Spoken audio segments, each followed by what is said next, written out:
Handy Hudsonite here. I'm going to show you an easy way to add washer fluid or windshield wiper fluid to your vehicle right after this.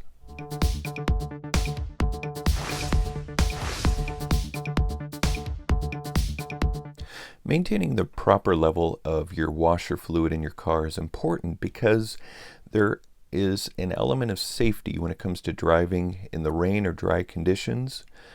And so what we want to do is add to your washer reservoir. Mine is a Toyota Camry. It's located here.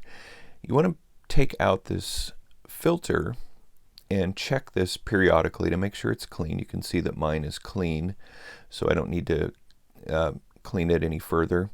So take that out. It'll make it easier to add the washer fluid. Just pour it right into the top of the receptacle here. Mine's already full, so I'm just going to add a little bit and top that off. You don't want to get it all the way to the top, but just high enough so you have plenty of fluid.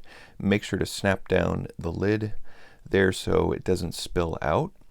And while you're here in the engine bay, it's a good idea to also check your coolant level, which is here, and your power steering fluid and any other fluids in your engine. Thanks for watching. Be sure to subscribe to my channel, The Handy Hudsonite. Give this a thumbs up and be sure to hit the notification bell, and I'll see you in the next video.